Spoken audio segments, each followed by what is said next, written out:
Hello, good evening, dear friends. Today we are going to discuss fifth part of heterocyclic compound. तो आज हम इस unit में इस टॉपिक में हमने लास्ट जो फोर्थ पार्ट में मैंने लास्ट टॉपिक डिस्कस किया था वो पाइपरिडीन के पेरिडीन के प्रिपरेशन मेथड के बारे में बात करी थी। आज हम उसकी केमिकल प्रॉपर्टी पे बात करेंगे, लेकिन उससे पहले मैं रेजोनेटिंग स्ट्रक्चर को एक्सप्लेन कर रहा हूँ। उसकी बेसिस पर मैं उसकी केमिकल प्रॉपर्टीज को भी एक्सप्लेन कर पाऊंगा। Resonating structure of pyridine, pyridine का रेजोनेटिंग स्ट्रक्चर के बारे में बात करते हैं। तो पेरिडीन के रेजोनेटिंग स्ट्रक्चर के बारे में बात करेंगे। तो पेरिडीन का रेजोनेटिंग स्ट्रक्चर ध्यान से समझते हैं। यहाँ पे पेरिडीन का कुछ इस तरीके से होता है और इसके रेजोनेटिंग स्ट्रक्चर बनाएंगे। तो ये वाला लोन पेयर कॉन्जुगेशन में पार्टिसिपेट नहीं करता है। इसके एमो डायग्राम से समझेंगे कि ये बाहर की तरफ होता है। बाकी ये double bond single bond, double bond single bond, double bond single bond alternatively लगे, तो ये कॉन्जुगेशन में पार्टिसिपेट करते हैं। नाइट्रोजन इलेक्ट्रोनेगेटिव है, शेयर पेयर के इलेक्ट्रॉन को अपनी तरफ खींचने की टेंडेंसी रखता है इलेक्ट्रोनेगेटिव टेंडेंसी की वजह से, जिस वजह से यहाँ पर आपके पास इसका इलेक्ट्रॉन इसके पास आ गया नेगेटिव। आपको लोन पेयर शो करना है, करो, नहीं करना मत करो, बार बार बनाना पड़ेगा, अदरवाइज अंडरस्टूड है कि वहाँ पे एक लोन पेयर भी है। जैसे ही यहाँ पे इसका इलेक्ट्रॉन चला गया तो इस पे पॉजिटिव चार्ज आ जाएगा, फिर ये नहीं चाहेगा पॉजिटिव के फॉर्म में रहे, तो ये वाला इलेक्ट्रॉन इसे मिलेगा, ये इसके पास मिलकर के डबल बॉन्ड का फॉर्मेशन करेंगे। जैसे यहाँ पे डबल बॉन्ड का फॉर्मेशन करेंगे तो यहाँ पे मजाक में इसका इलेक्ट्रॉन चला गया तो इस पर पॉजिटिव, फिर ये नहीं चाहेगा कि इस फॉर्मेट में रहे, तो ये वाला इलेक्ट्रॉन इसके पास शिफ्ट, इसके पास इलेक्ट्रॉन शिफ्ट हो जाएंगे, तो ये इधर, ये नेगेटिव, ये इधर, और इस पर पॉजिटिव, फिर ये नहीं चाहेगा कि पॉजिटिव की फॉर्मेट में, तो ये अपने नेगेटिव में एक इलेक्ट्रॉन इसको देगा, इसका पॉजिटिव हटेगा और एक इलेक्ट्रॉन खुद के पास मिलकर के बॉन्ड बना देगा। पहले जैसा दिखने लगेगा तो सिर्फ इतने रेजोनेटिंग स्ट्रक्चर्स दिखाई देते हैं, चार रेजोनेटिंग स्ट्रक्चर। मैं इस रेजोनेटिंग स्ट्रक्चर का कॉम्बो पैक बनाने जा रहा हूँ। कॉम्बिनेशन से सारे स्ट्रक्चर्स को कंबाइन करके एक स्ट्रक्चर फॉर्म करते हैं। तो अंडरस्टूड है कि यहाँ पर आपके पास इलेक्ट्रॉन डेंसिटी घूम रही है, कभी कभी इस पोजीशन पर पॉजिटिव आ रहा है, कभी कभी इस पोजीशन पर पॉजिटिव आ रहा है, कभी कभी इस पोजीशन पर पॉजिटिव आ रहा है, कभी कभी को पार्शियल से दिखा रहे हैं, कभी कभी इस पर नेगेटिव चार्ज आ रहे हैं। अब क्योंकि अगर हम यहाँ पर इलेक्ट्रोफिलिक सब्स्टिट्यूशन रिएक्शन कराएं तो मैं यहाँ पे इसके पोजीशन भी डिसाइड कर लेता हूँ कि 1 नाइट्रोजन से काउंटिंग करते हैं, हेटेरोन से काउंटिंग करते हैं हेटेरोसाइक्लिक कंपाउंड में। तो आप यहाँ पे ध्यान से देखोगे कि 1 2 3 4 5 6 यहाँ पर पहले से ही इलेक्ट्रॉन डेंसिटी की कमी है, मतलब पॉजिटिव तब आता है जब इलेक्ट्रॉन चले जाते हैं। तो इलेक्ट्रॉन चले जाते हैं तो वहां पर इलेक्ट्रॉन की कमी है। इलेक्ट्रोफाइल बोलते हैं इलेक्ट्रॉन से मोहब्बत करने वाले, इलेक्ट्रॉन को चाहने वाले। तो इन पोजीशंस पर तो पहले से इलेक्ट्रॉन की कमी है, तो ये वाला इलेक्ट्रोफाइल यहाँ जाना कभी पसंद नहीं करता। तो इलेक्ट्रोफाइल अगर जाना पसंद करता है तो थर्ड और 1 2 3 4 5 3 और 5th पोजीशन पर अटैक करने के लिए जाना पसंद करता है। तो इलेक्ट्रोफाइल के लिए जो अटैकिंग पोजीशन होती है पेरिडीन में वो 3 और 5th होती है। और अगर आप यहाँ पर न्यूक्लियोफाइल की बात करें तो न्यूक्लियोफिलिक सब्स्टिट्यूशन रिएक्शन भी देता है पेरिडीन बल्कि न्यूक्लियोफिलिक ही देता है, बाद में बताऊंगा क्या है लॉजिक। तो आपके पास यहाँ पर ये वाला 2 पोजीशन पर 4th पोजीशन पर और 6th पोजीशन पर अटैक करना पसंद करता है। तो आप याद रखोगे कि अटैकिंग पोजीशन जो होती है, रेजोनेटिंग स्ट्रक्चर भी एक टॉपिक समझ लिया, और attacking position of electrophile to pyridine ring is 3 और 5th इलेक्ट्रोफाइल के लिए अटैकिंग पोजीशन होती है, और attacking position of electrophile at pyridine ring is 2 4 and 6। 2 4 और 6 अटैकिंग पोजीशन होती है न्यूक्लियोफाइल की, इलेक्ट्रोफाइल की नहीं, न्यूक्लियोफाइल की अटैकिंग पोजीशन पेरिडीन रिंग पर 2 4 और 6 होती है। तो कभी भी इलेक्ट्रोफिलिक सब्स्टिट्यूशन रिएक्शन कराएंगे तो 3 और 5th पोजीशन पे कराएंगे, जबकि न्यूक्लियोफिलिक सब्स्टिट्यूशन रिएक्शन कराते हैं तो 2 4 और 6 पोजीशन पे करवाते हैं। देखो आप ध्यान से समझना मेरी बात को। वैसे तो मैं यहाँ पर इलेक्ट्रोफिलिक सब्स्टिट्यूशन आपको पता है, halogenation, nitration, sulphonation, alkylation, acylation generally यही होती हैं, और भी होती हैं रीमर टीमन वगैरह और भी बहुत सारी होती है, कोलबेज हो गई। बट हम जब बात करते हैं मैं 5 को एक्सप्लेन करता हूँ, जनरली मैंने पीछे भी वही एक्सप्लेन किए हैं। तो उन 5 केमिकल प्रॉपर्टीज में आपके पास पेरिडीन जो है वो इलेक्ट्रोफिलिक सब्स्टिट्यूशन रिएक्शन नहीं देता। वाइवा टाइप के क्वेश्चंस में अगर पूछा जाता है आप लोगों से तो आप ये जवाब दोगे कि ये फॉर वाइवा, याद रखना, वाइवा के लिए या फिर फॉर एमएससी स्टूडेंट्स, वाइवा के लिए या एमएससी स्टूडेंट्स से पूछा जाए तो आप ये बोलोगे pyridine do not give electrophilic substitution reaction. Pyridine electrophilic substitution reaction देता ही नहीं, वो कंडीशन में देगा वो अलग बात है। बाकी आपके पास इलेक्ट्रोफिलिक सब्स्टिट्यूशन रिएक्शन पेरिडीन नहीं देते जनरली। वाइवा टाइप से पूछा जाए या एमएससी वालों से पूछा जाए, ये जवाब तभी आप देंगे। रीजन मैं इसका बता दूं आप लोगों को कि अगर कोई रीजन पूछता है वाइवा वाले कि क्यों नहीं देते, अगर नहीं देते तो इलेक्ट्रोफिलिक सब्स्टिट्यूशन रिएक्शन इसलिए नहीं देते क्योंकि यहाँ पर जो ये pyridine में जो पाई इलेक्ट्रॉन है, पाई electron of pyridine have laser energy, तो इनके पास एनर्जी कम होती है जिसकी वजह से ये इलेक्ट्रोफाइल से इंटरेक्ट नहीं कर पाते। अगर इसके पास मतलब एनर्जी ज्यादा होती तो ये एनर्जी ट्रांसफर कर देते इलेक्ट्रोफाइल को और इलेक्ट्रोफाइल को जोड़ देते। लेसर एनर्जी होने की वजह से ये इस रिएक्शन मतलब ये इलेक्ट्रोफिलिक सब्स्टिट्यूशन रिएक्शन नहीं देते। Due to lesser energy of pi electron of pyridine की लेसर एनर्जी होने की वजह से ये वाले इलेक्ट्रोफिलिक सब्स्टिट्यूशन रिएक्शन नहीं देते हैं। ध्यान से समझना है इस बात पॉइंट को। दूसरा पॉइंट ये है, इसका रीजन दूसरा ये समझाता है कि pyridine रिंग के जब हम रेजोनेटिंग स्ट्रक्चर देखते हैं तो pyridine रिंग पर पॉजिटिव चार्ज कैटायन आता है, तो नाइट्रोजन एक इलेक्ट्रोनेगेटिव एलिमेंट है तो इसके कैटायन को ये स्टेबलाइज नहीं कर पाता। In resonating structure of pyridine more electronegative nitrogen atom destabilize cation. जो ये कैटायन इसके रेजोनेटिंग स्ट्रक्चर्स में ये बनते हैं तो ये वाली फॉर्म्स को ये अनस्टेबल कर देता है, ये मोर इलेक्ट्रोनेगेटिव एलिमेंट। इस वजह से ये वाले ये कैटायन ही नहीं बनते, मतलब ये वाली फॉर्मेट में ही नहीं बन पाता, ये रेजोनेटिंग स्ट्रक्चर्स ही नहीं बन पाते जिससे ये इलेक्ट्रोफाइल और न्यूक्लियोफाइल अटैचिंग का डिसाइड हो पाता है। इसी वजह से आपके पास pyridine इलेक्ट्रोफिलिक सब्स्टिट्यूशन रिएक्शंस नहीं देते हैं। ये तो थी वाइवा के लिए पूछा जाए कोई मतलब कोई ज्यादा होशियार बने और आपसे पूछे तो तब के लिए आप लोग स्क्रीनशॉट ले सकते हो, लिख सकते हो, नोट कर सकते हो। और आपके लिए आपको मतलब बीएससी लेवल पर आपको क्वेश्चन करना है या आपके पास इलेक्ट्रोफिलिक सब्स्टिट्यूशन रिएक्शन में बोलता है give two chemical properties of electrophilic substitution reaction of pyridine, मतलब आप लिख के दिखाओ। वो इस तरीके से क्वेश्चन पूछे कि इलेक्ट्रोफिलिक सब्स्टिट्यूशन रिएक्शन को 2 या 3 केमिकल प्रॉपर्टी लिख के दिखाओ। तो आप पूछा है तो आपको लिख के तो देना ही पड़ेगा। तो लिखने के लिए आप जनरली बात ध्यान रख सकते हो, अभी मैंने आपको क्लियर किया था कि ये pyridine है, तो pyridine में इलेक्ट्रोफाइल के लिए जो अटैकिंग पोजीशन होती है वो 3 और 5th वाली होती है, न्यूक्लियोफाइल के लिए यहाँ पे होती है। इलेक्ट्रोफिलिक न्यूक्लियोफिलिक दोनों देता है। तो यहाँ पर मैं बात करता हूँ आपके पास हैलोजिनेशन की, तो आप लिख सकते हो बीएससी लेवल पर। एमएससी लेवल वाले ये वाली बदतमीजी ना करें। पॉजिटिव नेगेटिव AlCl3 की प्रेजेंस में, तो यहाँ पर 3rd से कराओ या 5th पोजीशन से, तो H+ और Cl नेगेटिव, HCl बाहर और HCl जब बाहर निकल जाएगा तो आपके पास pyridine यहाँ पे Cl आ जाएगा, तो ये बनेगा 3-chloro-pyridine, 3-chloro-pyridine बनेगा। दूसरी हम बात करते हैं नाइट्रेशन की, तो नाइट्रेशन की अगर हम रिएक्शन के बारे में बात करें तो HNO3 से रिएक्शन कराएंगे तो नेगेटिव और पॉजिटिव, और ये होती है कंसंट्रेटेड H2SO4 की प्रेजेंस में, तो कंसंट्रेटेड H+ और OH नेगेटिव बाहर हो जाएगा H2O और यहाँ पे आपका आ जाएगा NO2, तो ये बनेगा आपके पास 3-नाइट्रोपाइरिडीन। इस तरीके से आप रिएक्शन दिखा सकते हो। वो तो इलेक्ट्रोफाइल है, H+ निकल रहा है, NO2 पॉजिटिव आ रहा है। सब्स्टिट्यूशन में आपको बता ही चुका हूँ, इलेक्ट्रोफिलिक सब्स्टिट्यूशन किसी का जाना किसी का आना सब्स्टिट्यूशन, अगर इलेक्ट्रोफाइल बेस होता है तो इलेक्ट्रोफिलिक सब्स्टिट्यूशन रिएक्शन। तो आप एक बार ये लिखोगे इन the presence of AlCl3 pyridine react with chlorine and form ये in the presence of concentrated H2SO4 pyridine react with HNO3 nitric acid and form 3-nitropyridine। ये किसी की प्रेजेंस वगैरह में तो नहीं होता, H2SO4 से रिएक्ट करता है, तो ये नेगेटिव और ये पॉजिटिव, H+ और OH नेगेटिव, H2O बाहर करेगा और आपके पास यहाँ पर SO3H ग्रुप जोड़ देगा।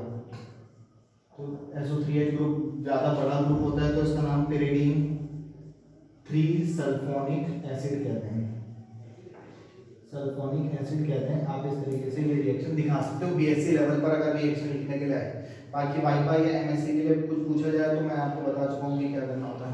बाकी आपको पता है कि pyridine वाले 5 टाइप की मतलब कोई भी इलेक्ट्रोफिलिक सब्स्टिट्यूशन रिएक्शन जनरली 5 हम पढ़ते हैं, halogenation, nitration, sulphonation, Friedel-craft, alkylation और फ्रिडल-क्राफ्ट एसाइलेशन। तो फ्रिडल-क्राफ्ट अगर एल्काइलेशन की बात करें चौथी रिएक्शन की, तो फ्रिडल-क्राफ्ट एल्काइलेशन में हम किससे रिएक्शन कराते थे, याद होगा आपको, एल्काइलेशन में एल्काइल हैलाइड से कराते हैं, एल्काइल ग्रुप जुड़ता है CH3Cl, ये रिएक्शन होती है एनहाइड्रस AlCl3 की प्रेजेंस में।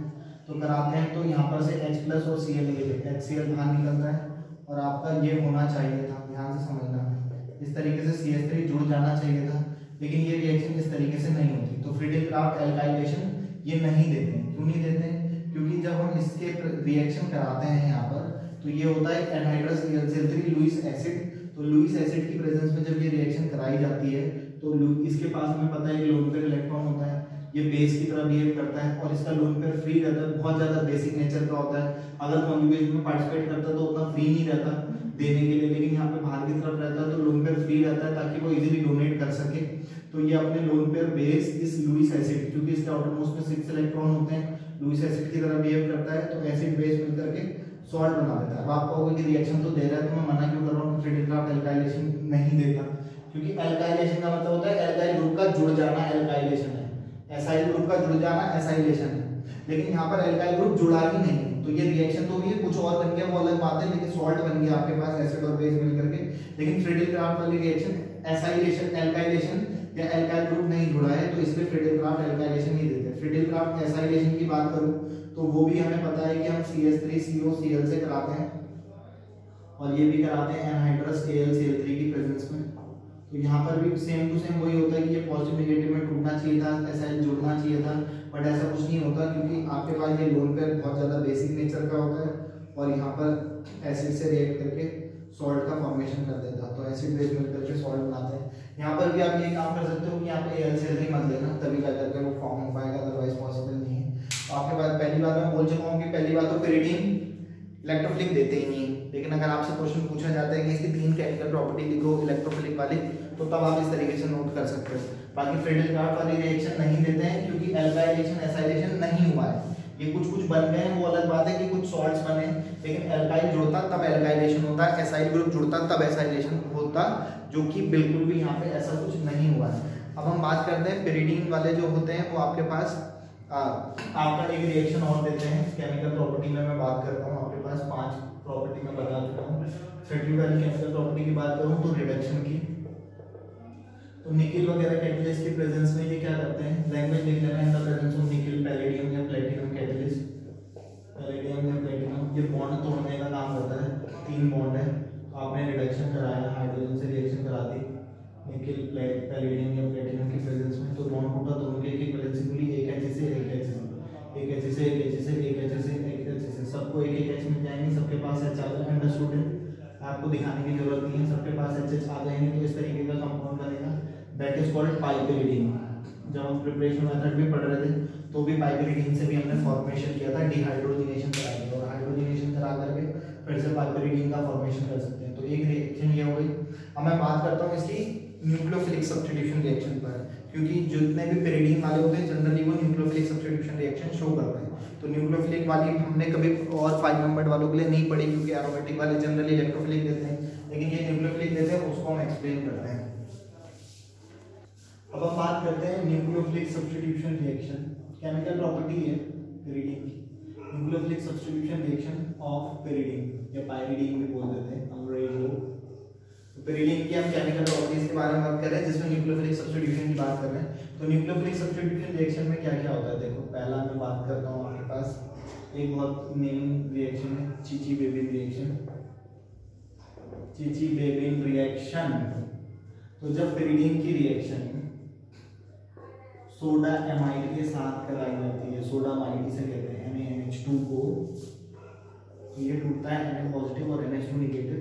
तो यहाँ पर से न्यूक्लियोफिलिक सब्स्टिट्यूशन हमें पता है यहाँ इस पोजीशन पे होती है, 2, 4 और 6 पोजीशन पे कहीं पे भी करा सकते हो। आप ऑर्थो मेटा पैरा मत बोल रहे हैं क्योंकि बेंजीन जैसा नहीं है, ये अलग केस है।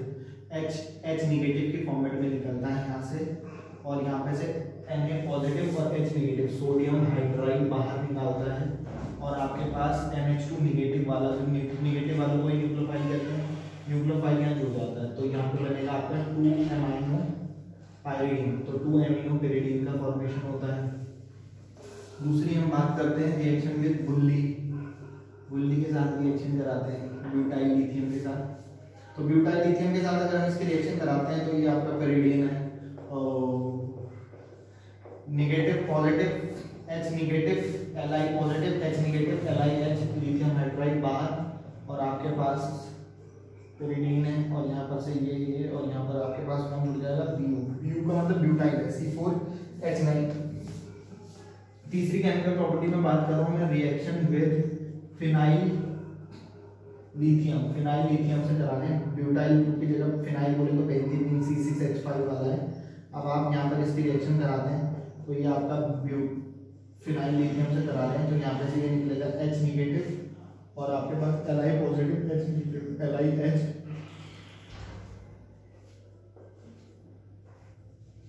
तो 2 फिनाइल पेरिडीन का फॉर्मेशन हो जाएगा। तीसरी केमिकल प्रॉपर्टी हो गई। तो इस तरीके की chemical properties pyridine nucleophilic substitution reaction के बारे में आपने देखा। एक रिएक्शन में और बता दूं, ये न्यूक्लियोफिलिक सब्स्टिट्यूशन तो नहीं है, लेकिन आपके पास एक केमिकल प्रॉपर्टी हो जाएगी पेरिडीन के लिए MCPBA के साथ। ये एक्चुअली मेटाक्लोरोपरबेंजोइक एसिड होता है। लैंग्वेज आप लोग लिख लेना, मैं नोट्स भेज दूंगा। मेटाक्लोरोपरबेंजोइक एसिड, बेंजोइक एसिड कहते हैं इसे। ये होता है बेंजोइक एसिड COOH कहते हैं, लेकिन ये किस तरीके का होता है, और मेटा क्वेश्चन पे ऑर्थो मेटा, ये मेटाक्लोरोपरबेंजोइक एसिड पर इसलिए बोलते हैं क्योंकि ऑक्सीजन ऑक्सीजन के बीच यहाँ पे सिंगल बॉन्ड होता है, 3 वो होते हैं, तो इसे परबेंजोइक एसिड कहते हैं MCPBA। आपको कुछ नहीं करना, जब पेरिडीन को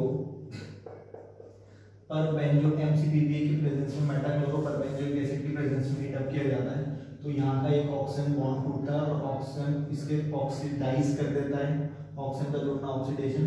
तो ये आपको कुछ इस तरीके का बनाता है, जिसे हम कहते हैं पेरिडीन। नाइट्रोजन से ऑक्सीजन जुड़ जाता है तो पेरिडीन एन ऑक्साइड का फॉर्मेशन होता है। तो हम यहाँ पर पेरिडीन की प्रिपरेशन 4 पार्ट में और इसकी सारी केमिकल प्रॉपर्टीज को मैं यहाँ पे डिस्कस कर चुका हूँ।